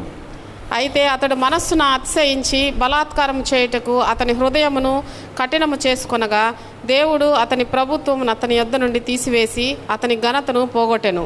చాలా చూడండి, బెల్షాజరు తన ఉపపత్నులతో, తన రాణు వారితో కలిసి విందు చేసుకుంటుంటే గోడ మీద వ్రాత రాసి, ఆ వ్రాతకి అర్థం చెప్పడానికి దానియేలు వచ్చినప్పుడు దానియేలు ఏం చెప్తున్నాడంటే, బెల్షాజరు, నీ తండ్రి అయిన నెబుకద్నెజరుకు దేవుడు మహర్దశను ఇచ్చాడు, ఘనతను ఇచ్చాడు. దేవుడు ఆయన్ని బహుగా హెచ్చించాడు. ఆయన మనసును గర్వించినప్పుడు దేవుడు ఆయనను మళ్ళీ తగ్గించాడు. ఎవరి నెబుకద్నెజరు? యెరూషలేము దేవాలయాన్ని పాడు చేసిన వాడు. యెరూషలేములోని లేక యూదా పట్టణముల మీదకి వచ్చి ఇదిగో వాళ్ళని బానిసగా కొనిపోయిన వాడు, ఒక అన్యుడు. అయితే దేవుడు ఆయనకు మహర్దశ ఇచ్చాడంట, అది ఆయన తీర్పు. You cannot question. ఎంత చక్కని మాట అంటాడంటే, ఇర్మియా గ్రంథము 25వ అధ్యాయము 8-9 వచనాలు చూడండి. ఇర్మియా గ్రంథము 25వ అధ్యాయం 8-9 వచనాలు. సైన్యములకు అధిపతి యెహోవా ఇలాగ సెలవిచ్చుచున్నాడు, మీరు నా మాటలను ఆలకింపకపోతిరి గనుక నేను ఉత్తర దేశంలోనున్న సర్వజనములను నా సేవకుడైన నెబుకద్నెజరును బబులోను రాజును పిలువనంపించున్నాను. చూడండి, నా సేవకుడైన నెబుకద్నెజరు బబులోను రాజు, ఒక అన్య దేవతలను ఆరాధించేవాడిని, ఒక అన్యుడైన వానిని దేవుడు అంటున్నాడు, నా సేవకుడకు నెబుకద్నెజరు. దానియేలు అంటున్నాడు, దేవుడు నీ తండ్రి అయిన నెబుకద్నెజరుకు మహర్దశ, ఘనత, హెచ్చింపునిచ్చాడు. ఆయన తేడా కొడతానే తోక్కోశాడు. ఈ సంగతులు నువ్వు ఎరిగి ఉండి కూడా దేవుడు నీకిచ్చిన స్థితిని మర్చిపోయి నువ్వు కూడా విచ్చలవిడిగా బతికావు గనక ఈ వ్రాత వచ్చి వ్రాసింది అని చెప్పాడు. వాస్తవం ప్రియులారా, రాజుల 2వ గ్రంథము 5వ అధ్యాయము 1వ వచనంలో మనం గమనిస్తే, సిరియా రాజు సైన్యాధిపతి అయిన నయమాను అనునొకడుండెను. అతని చేత యెహోవాయే సిరియా దేశమునకు జయము కలుగజేసి ఉండెను గనుక అతడు తన యజమానుని దృష్టికి గనుడై దయ పొందినవాడాయను. తన యజమానుని దృష్టికి గనుడై దయ పొందినవాడై ఉన్నాడు నయమాను. అతడు అనేక విజయాలు పొందాడు. అయితే అక్కడున్న మాట ఏంటంటే, సిరియా దేశము అన్య దేశము, నయమాను అన్యుడు. అయితే అతనికి యెహోవాయే విజయం ఇచ్చి ఉన్నాడు. అతని ద్వారా సిరియా దేశానికి విజయం రావడానికి యెహోవా దేవుడు కారణము, నయమాను జయము పొందడానికి యెహోవాయే కారణము. సో ఎప్పుడైతే దాన్ని గ్రహించకుండా నయమాన్లో కొంచెం తేడా, కన్నులు నెత్తికెక్కాయో, కుష్ఠరోగం ఇచ్చి తిరిగి ఎవరు నిజమైన దేవుడో ఎరుగునట్లు చేశాడు. That is his judgement. అనగా దేవుని యొక్క తీర్పులు ఇలాగుంటాయి. అంతెందుకు, యేసు ప్రభు వారి దగ్గరికి వ్యభిచారములో పట్టబడిన స్త్రీని తీసుకొని వచ్చినప్పుడు ఆయన ఎంత చక్కటి తీర్పునిచ్చాడో, మీలో పాపము లేనివాడు మొదట ఆమె మీద రాయి వేయమన్నాడు. ఎవడో చేయలేకపోయాడు. సో పౌలు ఏమంటున్నాడంటే, ఆయన బుద్ధి జ్ఞానముల యొక్క లోతును నువ్వు తెలుసుకోలేవు, ఆయన తీర్పులను ఎవడు కూడా శోధించలేడు, క్వశ్చన్ చేయలేడు. ఇట్లెందుకు చేశాడు, అట్లెందుకు చేశాడని దేవుడి యొక్క తీర్పుకు అసలు అప్పీల్ అనేది ఉండదు. అంతే, అంత పర్ఫెక్ట్ జడ్జిమెంట్. పరిస్థితులను బట్టి, ఆయన తన యొక్క గుణలక్షణాలను బట్టి తీర్పు తీరుస్తూ ఉంటాడు. మూడవది అంటాడు, ఆయన మార్గములు ఎంతో అగమ్యములు. ఆయన మార్గములు, ఆయన బుద్ధి జ్ఞానం అయిపోయింది, ఆయన తీర్పు అయిపోయింది, ఆయన మార్గములు ఎంతో అగమ్యములట. అంటే అర్థం కావు, అంతు చిక్కవు మనకు ఆయన మార్గాలు. ఉదాహరణకి నికోదేముతో మాట్లాడినప్పుడు ఆయన ఇశ్రాయేలీలకు బోధకుడై ఉండి కూడా ఏం అర్థం కావడంలా. యేసు ప్రభు వారు వచ్చి మొదటిసారి ఇక్కడ అన్నాడు, అక్కడ క్రొత్తగా జన్మించితేనే కానీ అని. అంతకుముందు క్రొత్తగా జన్మించాలన్న మాట కానీ, క్రొత్తగా జన్మించాల్సిన అవసరత కానీ ఇశ్రాయేలీలకు తెలిసి ఉన్న పరిస్థితి కాదు. బట్ అదే అర్థముతో దేవుడు పాత నిబంధనలలో మీ మనస్సు నా వైపు తిరిగినెడలా నేను మీకు నూతన మనసు, నూతన హృదయాన్ని ఇస్తాను అని యెహెజ్కేలు ద్వారా చెప్పిన పరిస్థితులు, ఇదిగో యెహోవా యందు బలము కలిగిన వారు ఇలాగుంటారని చెప్పిన సంగతులు, దేవుని యొక్క ఆంతర్యం ఒకటే, కానీ దానిని అర్థం చేసుకునే పరిస్థితిలో లోపం ఉంది. గ్రహించలేని ముసలివాడైన మనుషుడు తల్లి గర్భములో మళ్ళీ అలాగ జన్మించగలడు. ఇది మన అండర్స్టాండింగ్, క్రొత్తగా జన్మించడం అంటే. కానీ ఆయన చెప్తున్నటువంటి ఆలోచన వేరు, ఆయనకు అర్థము కానటువంటి పరిస్థితి. ప్రియులారా, దేవుని మార్గాలు ఇలాగే ఉంటాయి. దేవుడు ఒకరిని నడిపించే విధానాలు కూడా చాలా భిన్నంగా ఉంటాయి, అర్థం కావు మనకు. నిర్గమకాండము 13వ అధ్యాయం 17వ వచనం చూడండి.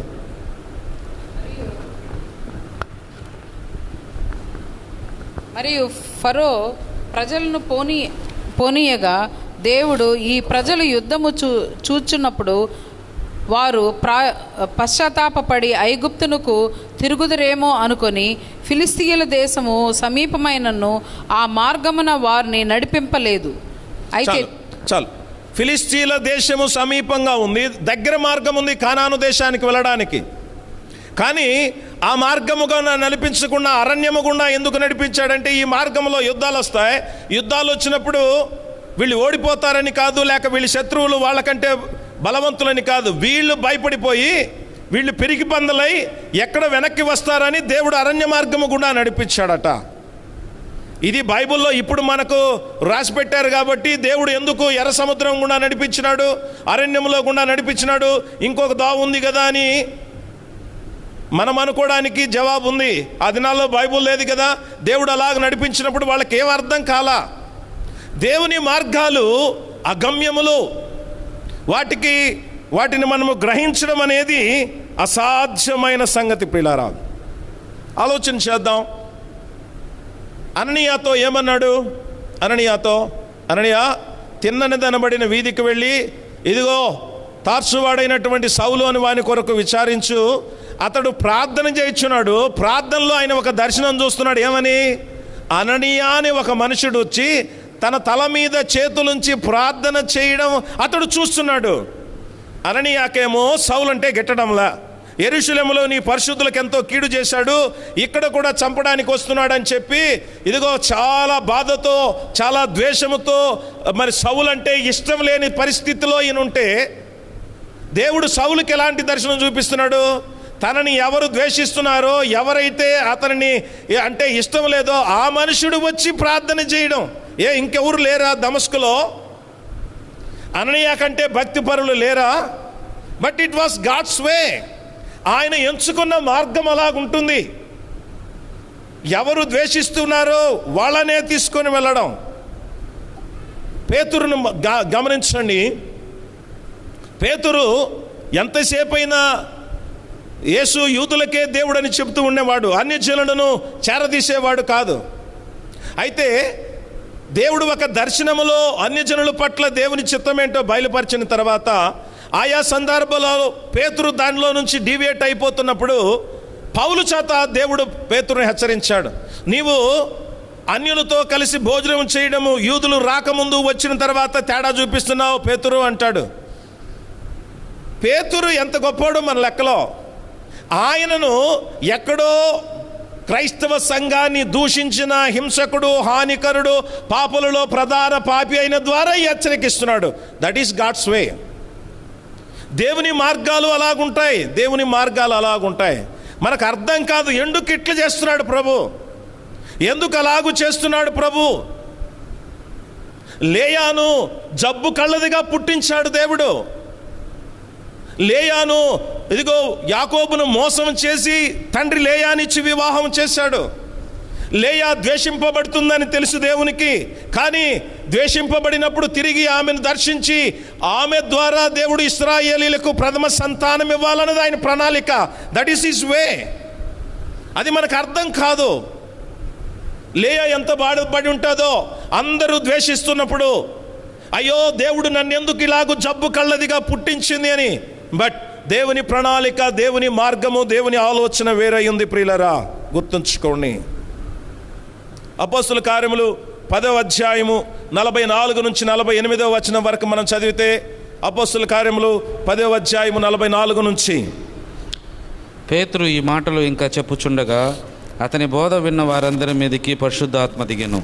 సున్నతి పొందిన వారిలో పేతురుతో కూడా వచ్చిన విశ్వాసులందరూ పరిశుద్ధాత్మ వరము అన్యజనుల మీద సైతము కుమ్మరించబడుట చూచి విభ్రాంతి నొందిరి.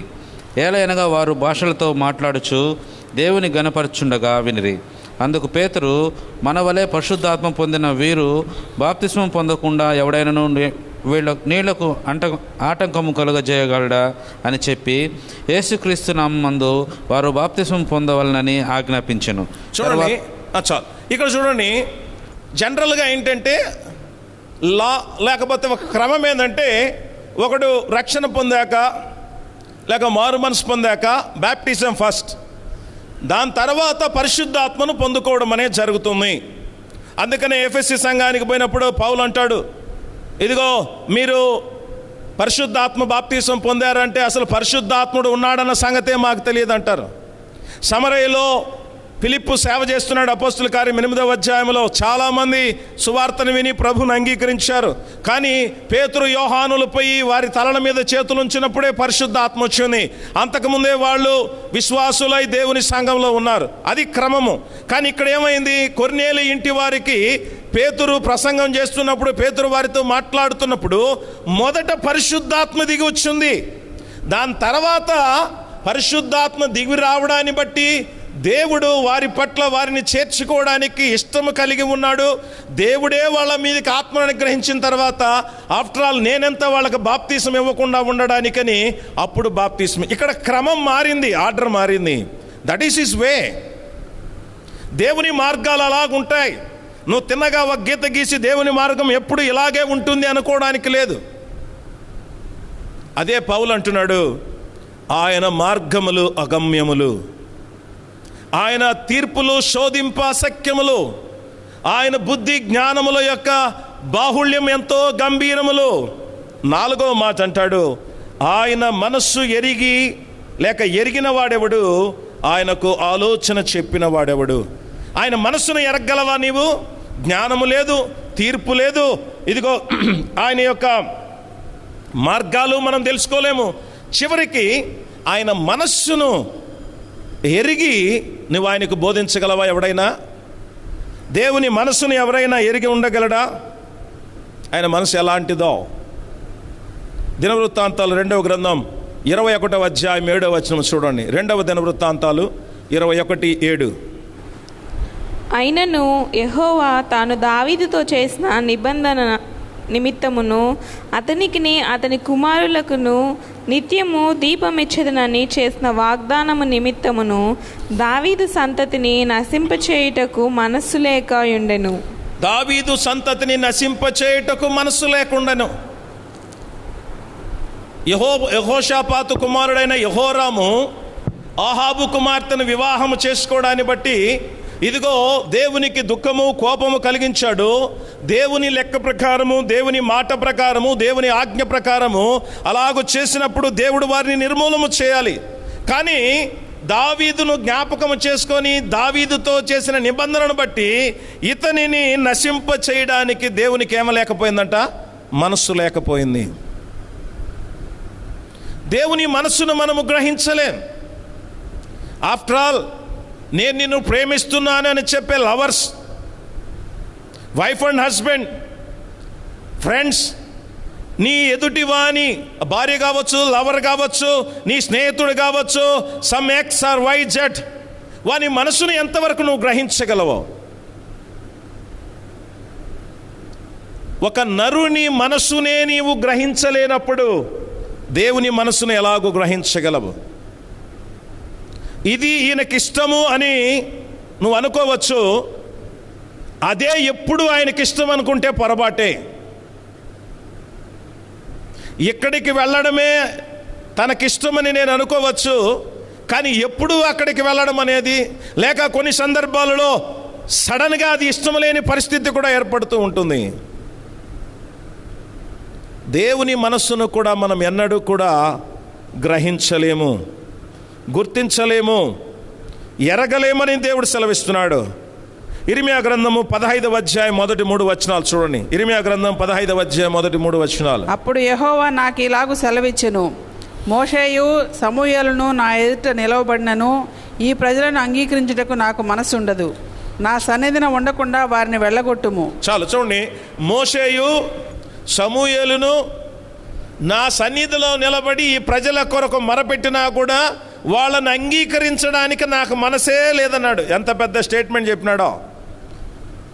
19 నుండి 21 వచనాలు చూడండి అదే అధ్యాయంలో. కాబట్టి యెహోవా ఇలాగు సెలవిచ్చెను, నీవు నా తట్టు తిరిగిన ఎడల నీవు నా సన్నిధిని నిల్చున్నట్లు నేను నిన్ను తిరిగి రప్పింతును. చూడండి, ఇక్కడేమో సమూయేలు కాదు, మోషే కాదు, ఎవరు వచ్చినా కూడా ఐ డోంట్ యాక్సెప్ట్ దెమ్, నాకు మనసే లేదు అని చెప్పిన దేవుడు అధ్యాయము కొంత భాగం గడిచిపోయిన తర్వాత వాళ్ళు నా వైపు తిరిగిన ఎడల, ఏమయ్యా అప్పుడు అట్టు మాట్లాడినావు, ఇప్పుడు ఇట్టు మాట్లాడినావు, అప్పుడు నీ మనసు అట్టునింది, ఇప్పుడు నీ మనసు ఎలాగుంది? దేవుని మనసుని ఎవరు కూడా ఎరగలేం ప్రియులారా. నూతన నిబంధనలో యోహాను సువార్త 6వ అధ్యాయం 4వ వచనం చూడండి. యోహాను సువార్త 6వ అధ్యాయం 4వ వచనం నుంచి. అప్పుడు పస్కా అను యూదుల పండుగ సమీపించెను. కాబట్టి యేసు కన్నులెత్తి బహుజనులు తన యొద్దకు వచ్చుట చూచి, వీరు భుజించుటకు ఎక్కడ నుండి రొట్టెలు కొని తెప్పింతుమని ఫిలిప్పును అడిగెను గాని ఏమి చేయనయ్యుండెను తాను ఎరిగి ఉండి అతనిని పరీక్షించుటకు అలాగడిగెను. అందుకు ఫిలిప్పు, వారిలో ప్రతివాడును కొంచెము కొంచెము పుచ్చుకొనుటకైనను 200 దేనారముల రొట్టెలు చాలవని ఆయనతో చెప్పెను. చాలు చూడండి, ఇక్కడ మనం జ్ఞాపకం చేసుకుంటే ఆయన తాను ఏమి చేయనెరిగియుండు. ఆల్రెడీ ఆయనకు మైండ్ ఉంది. ఆయన మనసు ఏంటంటే వీళ్ళందరికీ భోజనం పెట్టి పంపించాలని తెలుసు, వాళ్ళ దగ్గర ఏముందో కూడా ఆయనకు తెలుసు. కానీ ఆయన ఏమంటున్నాడంటే వీళ్ళ ఆలోచన గుర్తించడానికి అడుగుతున్నాడు. వాళ్ళ ఆలోచన, వాళ్ళ మనసు ఏంటో, వాళ్ళ మనసు ఏంటంటే అయ్యా వీళ్ళనందరినీ పంపించేస్తే పోయి కొనుక్కుంటారు. ఈయన మనసు ఏంటి? వాళ్ళందరికీ బోధతో పాటు ఆహారం పెట్టి పంపించాలని. 3.5 సంవత్సరాలు యేసుతో ఉండినా కూడా ఆయన మనసును గ్రహించలేకపోయారు. ఇదిగో ఆయన ఆకలి వేసిందని ఆయనకి ఊరిలోనికి వెళ్ళారు. ఈయనేమో యాకోబు బావి దగ్గరే ఉండిపోయాడు. కొంత కాలం గడిచిపోయింది.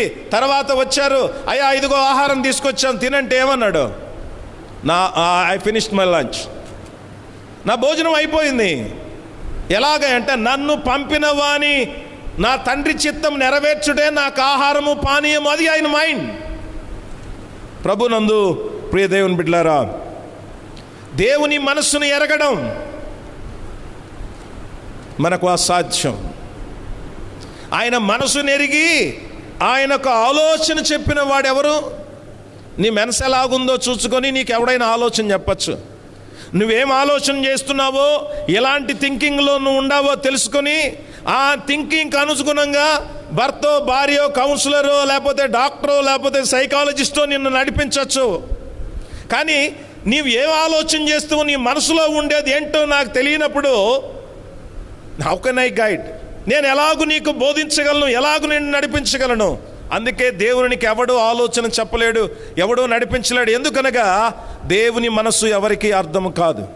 ప్రభునందు ప్రియ దేవుని బిడ్డలారా, త్రిత్వ దినాన్ని, త్రిత్వ పండుగను జ్ఞాపకం చేసుకుంటున్న మనలను దేవుడు హెచ్చరిస్తున్నాడు. నీవు ఆ ఇన్ఫినైట్, అపరిమితమైన దేవునిని, అనంతుడు అయినటువంటి దేవుని యొక్క బుద్ధి జ్ఞానాలని కానీ, ఆయన తీర్పులను కానీ, ఆయన మార్గాల్ని కానీ, ఆయన మనస్సును కానీ ఎవ్వడూ తెలుసుకోలేడు. అసలు ఒక మాట, దేవుని విషయంలో దేవునిని తెలుసుకోవడానికి, ఇవన్నీ తెలుసుకోవడానికి ఎప్పుడు మానవుడు ప్రయత్నిస్తాడంటే వైరాగ్యమో, నిందో, బాధో, దుఃఖం వచ్చినప్పుడే. ఒక వ్యక్తి దేవుని యొక్కకు రావడానికి, ఆయన రక్షకునిగా అంగీకరించడానికి ఆయనకి ఎంత జ్ఞానం ఉంది, ఆయన మనస్సు ఏంటి, ఆయన తీర్పులేంటి, ఆయన మార్గాలేంటి అని ఆలోచన చేయడు. అంత అవసరం లేదు. అది ఎవడు అలాగ ఆలోచన చేసి ప్రభు యొద్దకు వచ్చినటువంటి పరిస్థితి కాదు.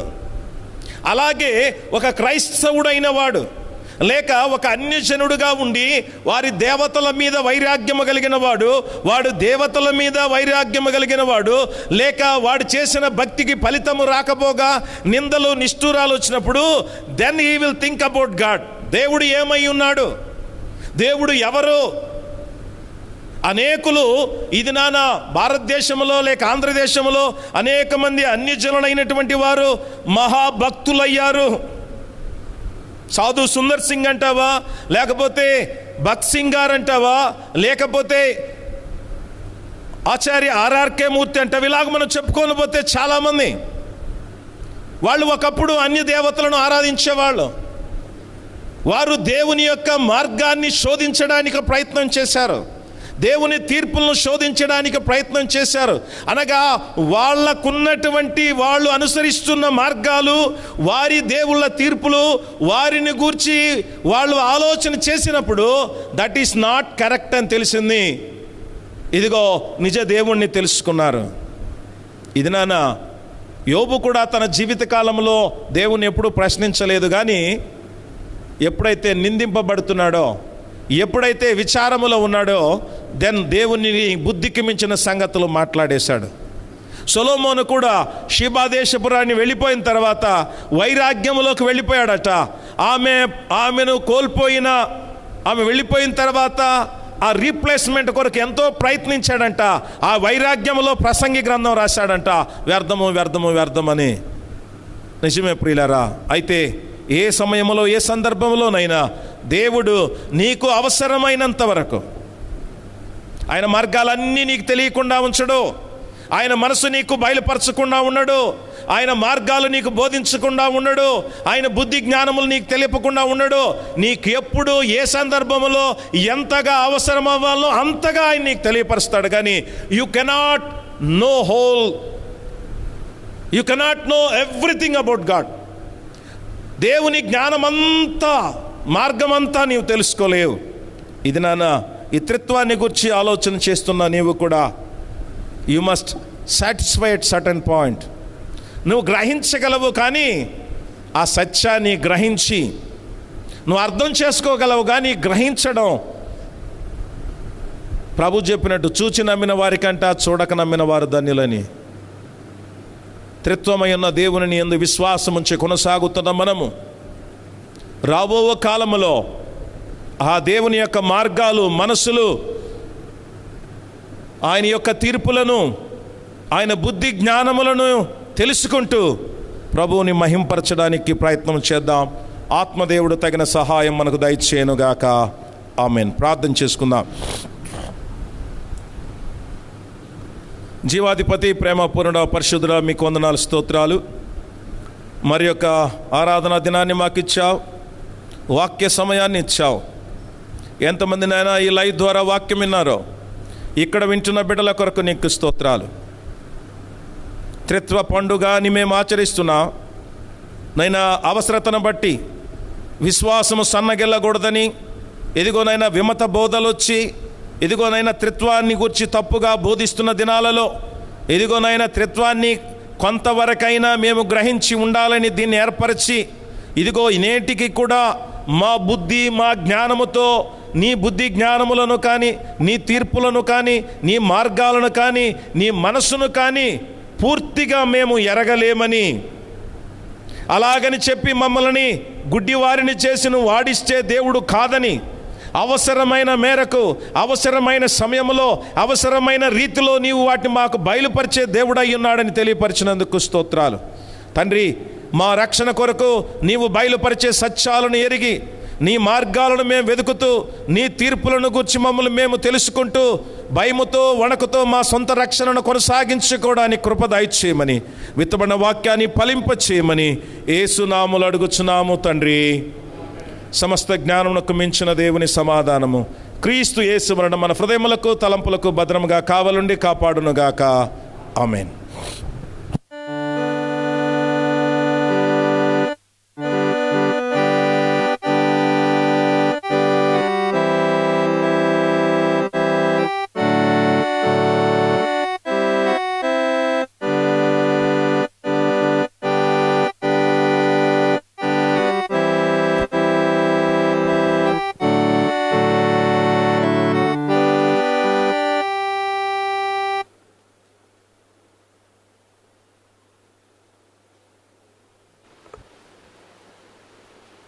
కీర్తన సంఖ్య 330. కీర్తన సంఖ్య 330. నిన్ను వెంబడించదన్ క్రీస్తువా సర్వమా.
మోకరించగలిగిన వారు మోకరించండి, మోకరించలేని వారు నిలబడి ఉండగా ముగింపు ప్రార్థన, ప్రభు ప్రార్థన, ఆశీర్వాదము, చివరిగా ఆశీర్వాదంబులు మా మీద అనే కీర్తన ఒక వచనంతో ఆరాధనను ముగించుకుందాం.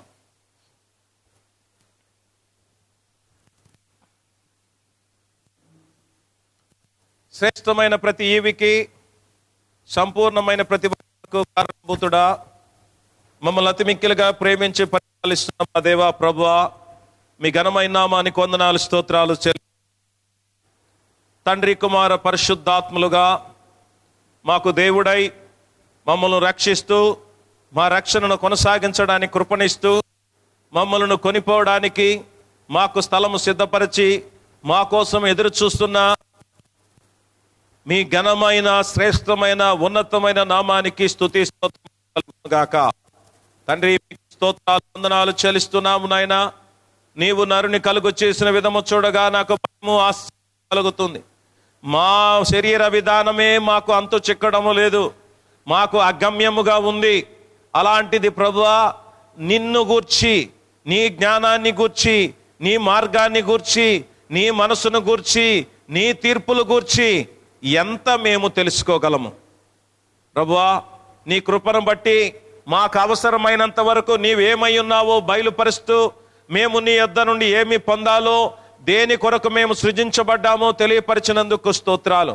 ఈ త్రిత్వ పండుగ దినాన నీ సన్నిధిలో ఉన్న మేము ఇప్పటికే అనేకుల వాక్యములు విన్నటువంటి బిడ్డలు త్రిత్వమును గురించి ఒక అవగాహన, ఒక ఆలోచన, కొందరి నాయన సాటిస్ఫై అయి ఉండొచ్చు, కొందరు మానసికంగా తృప్తి పడి ఉండొచ్చు, కానీ ఆత్మీయముగా ఎందరూ నాయన తమను తాము తృప్తి పరుచుకున్నారు.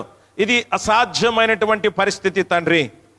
మేము నమ్మినా కూడా దానిని మేము వివరించలేనటువంటి పరిస్థితి, పూర్తిగా వివరించడానికి సాధ్యము కాని పరిస్థితులు తండ్రి. మీకు స్తోత్రాలు, ఉన్నందుకు స్తోత్రాలు. మమ్మల్ని సృష్టించినందుకు, మమ్మను రక్షించినందుకు, మమ్మను రాకడకు సిద్ధపరుస్తున్నందుకు మీకు స్తోత్రాలు ప్రభువా. ఇదిగో గడిచిన వారమంతా కాపాడావు, నీ రెక్కల కింద మాకు ఆశ్రయం ఇచ్చావు. విపరీతమైన ఎండలలో, అలాగునైనా ఈ కరోనా భయానకమైన పరిస్థితిలో నీ కాపుదల భద్రత ఇచ్చావు. తిరిగి మా జిల్లాలో కూడా కరోనా కేసులు ఈ వారంలో ఎక్కువైనాయి తండ్రి. నైనా ప్రియుల కొరకు ప్రార్థిస్తున్నాం, కనికరించండి. రాష్ట్రంలో, దేశంలో, ప్రపంచంలో ఇటలీని మించి 6వ స్థానానికి భారతదేశం వచ్చేసింది. అత్యధిక జనాభా కలిగిన దేశము. ఇదిగో నైనా 90% ఇదిగో నా ప్రభువా, కానీ ఇదిగో నా ప్రభువా, మరి ఏ మట్టుకు కూడా చాలా మట్టుకు ఎడ్యుకేషన్ లేని పరిస్థితి. ఇదిగో నైనా సోషల్ డిస్టెన్స్ మెయింటైన్ చెయ్యలేని పరిస్థితిలో, మాకున్న వసతులు తక్కువ, జనాభా ఎక్కువ, ఇదిగో నైనా మార్గాలు తక్కువ, మంది ఎక్కువ, ఇలాంటి ఎన్నో ప్రతికూలమైన పరిస్థితిలో మేము బయట రావాల్సిందే, జీవించాల్సిందే. ఇలాంటి పరిస్థితిలో ఈ వ్యాధి నాయన ప్రబలిపోతూ ఉంది. సహాయము చేయండి ప్రభువా, కనికరించండి. వచ్చే వారం నుండి నీ సన్నిధిలో ఉండడానికి అవకాశం ఇచ్చినా కూడా ఎన్నో రిస్ట్రిక్షన్స్, కొందరికి నైనా మరి రాలేని పరిస్థితుల్లో పెట్టి ఉంటున్నారు. అయితే ప్రభువా, నీ సన్నిధిలో ప్రతి ఒక్కరూ కనబడ్డానికి కృప దయచేయమని మెల్లమెల్లగా నా ప్రభువా, అంచెలంచెలుగా ప్రతి ఆటంకాన్ని తీసేసి పూర్తి స్వేచ్ఛ, స్వాతంత్రాలతో, పూర్ణ శక్తితో, బలముతో నిన్ను ఆరాధించుకోవడానికి కృప దయచేయండి. మీకు వందనాలు, స్తోత్రాలు. ఈ వారం వరకు కూడా లైవ్ ఆరాధనలో నైనా నిన్ను గణపరచడానికి ఇచ్చిన కృపను బట్టి స్తోత్రాలు, వందనాలు చెల్లిస్తుంటున్నాం. రాబో వారం నుంచి నీ కృపకు అప్పగిస్తున్నాం. ఏది ఎక్కడ ఎలాగూ జరిగించబడాలో నిశ్చితము చొప్పున జరిగించమని అడుగుతున్నాం. గడిచిన వారంలో విద్యలో, ఉద్యోగంలో, వృత్తిలో, వ్యాపారంలో, కాయ కష్టంలో చంటి బిడ్డలు, చిన్న బిడ్డలు, యవనస్తులు, పెద్దలు, వృద్ధులు, గర్భిణీ స్త్రీలను మీరు ఆశీర్వదించి కాపాడినందుకు స్తోత్రాలు ప్రభువా. గడిచిన వారంలో పుట్టుక దినాలు, వివాహ దినాలు జరుపుకున్న బిడ్డలను బట్టి మీకు స్తోత్రాలు. నైనా దీవించండి, ఆశీర్వదించమని మనవి చేయించుంటున్నాం. ప్రత్యేకముగా ఈ లైవ్ ఆరాధనలో పాల్గొనుచున్న ప్రతి కుటుంబాన్ని దీవించండి. ఏ కుటుంబంలో ఏ అవసరత, ఏ కొద్దు ఉందో తీర్చండి. ఎవరింట కృతజ్ఞతాస్తుతులు వస్తున్నాయో ఆలకించండి. ఎవరు టెన్షన్స్తో ఉన్నారో నాయన వారికి నెమ్మది, సమాధానము దయచేయమని మనవి చేయించుంటున్నాం. అలాగూ నాయన ఇదిగో నీ సన్నిధిలో ఇక్కడున్న ప్రియుల కొరకు ప్రార్థిస్తుంటున్నాం. ప్రత్యేకంగా ఈ నెల్లూరులోని ఇదిగో నైనా పీటర్ సిటీ ప్యారిష్ గురించి మేము ప్రార్థిస్తుంటున్నాం. ఈ చిన్న సంఘాన్ని అంచెలంచెలుగా మీరు ఆశీర్వదిస్తున్నందుకు స్తోత్రాలు. నీ మహిమలు ఎత్తబడడానికి సహాయము దయచేయమని కూడా అడుగుతున్నాం తండ్రి, స్తోత్రాలు. ఇది నాయన మా ప్రియులు ఇదిగో నాయన ఎవరెవరు ఏ దేశంలో, రాష్ట్రంలో, ప్రాంతంలో చదివి ఉన్నారో వారందరినీ జ్ఞాపకం చేసుకుంటున్నాం. అలాగే నేను హాస్పిటల్లో ఉన్న బిడ్డలకు స్వస్థత దయచేయమని మనవి చేయించుంటున్నాం. తండ్రి మీకు స్తోత్రాలు, వందనాలు చెల్లిస్తూ ఉంటున్నాం. ఈ దిన పరిచర్యలో పాల్గొన్న బిడ్డలను ఆశీర్వదించండి. అలాగున్న ప్రభువా, మా పట్టణము, జిల్లా, రాష్ట్ర, దేశాల కొరకు, ఇదిగోనైనా అధికారులు, పరిపాలకుల కొరకు ప్రార్థిస్తున్నాం. యావత్ ప్రపంచాన్ని మీ దృష్టికి తీసుకొని వస్తున్నాం. కృప చూపమని ఇంతవరకు నీ సన్నిధి దయచేసినందుకు మీకు స్తోత్రాలు చెల్లిస్తూ, వాక్యానుసారమైన బ్రతుకులు మాకు దయచేయమని మమ్మల్ని మేము తగ్గించుకుంటూ నీ నామాన్ని హెచ్చిస్తూ యేసు నామములో అడిగి వేడుకొనుచున్నాము స్వామి, ఆమేన్. పరలోకమందున్న మా తండ్రి, నీ నామం పరిశుద్ధపరచబడుగాక, నీ రాజ్యం వచ్చును గాక, నీ చిత్తం పరలోకమందు జరుగుచున్నట్లు భూమి యందును జరుగును గాక. మా అనుదిన ఆహారం నేడు మాకు దయచేయము. మా యెడల అపరాధం చేసిన వారిని మేము క్షమించిన ప్రకారం మా అపరాధం క్షమించుము. మమ్ము శోధనలోనికి తేక దుష్టుల నుండి తప్పించుము. రాజ్యమును, శక్తియు, మహిమయు నిరంతరం నీవైనావు స్వామి, ఆమేన్. నిన్ను ఆశీర్వదించి నిన్ను కాపాడును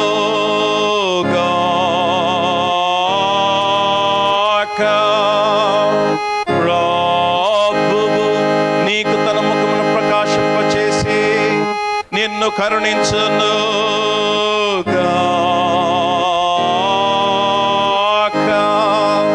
ప్రభువు నీ మీద తన సన్నిధి కాంతిని ఉదయింపచేసి నీకు సమాధానము కలుగజేయును గాక.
ప్రభునందు ప్రియమైన వారలారా, ప్రభును రక్షకుడైన యేసుక్రీస్తు నామములో మీకు శుభములు తెలియపరుస్తుంటున్నాను. మరొకసారి లైవ్ ఆరాధన ద్వారా దేవుని గణపరచడానికి దేవుడిచ్చిన కృపను బట్టి దేవాదేవునికి స్తుతి స్తోత్రము చెల్లిస్తూ ఉంటున్నాను.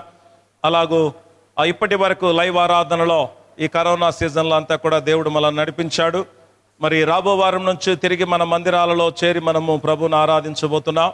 కనుక ఒకవేళ ప్రభు చిత్తమైతే ఆ ఆరాధనలో లైవ్లో ఇవ్వడానికి కూడా అవకాశం ఉంటుంది. అట్లు కాని పక్షంలో ఏదో ఒక సమయంలో మెసేజెస్ మీకు యూట్యూబ్ ద్వారా అందుబాటులోకి తేవడానికి కూడా తగిన ఏర్పాట్లు చేయడం జరుగుతుందని మరి దేవుని సేవకునిగా తెలియపరుస్తుంటున్నాను. ఇంతవరకు మరి స్పాన్సర్ చేసి సహకరించిన సంఘ బిడ్డలకు, సంఘేతరులకు కూడా ఈ సెయింట్ పీటర్స్ సిటీ ప్యారిష్ పక్షంగా కృతజ్ఞతలు తెలియపరుస్తున్నాను. ఈ పరిచర్యలో సహకరించినటువంటి వారందరికీ ప్రభునామలో సంఘ కాపరిగా, సంఘ పెద్దల పక్షముగా, సంఘ పక్షముగా కృతజ్ఞతలు తెలియపరుస్తుంటున్నాను.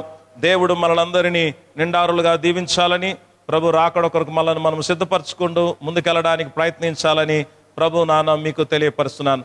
Thank you very much. God bless you all.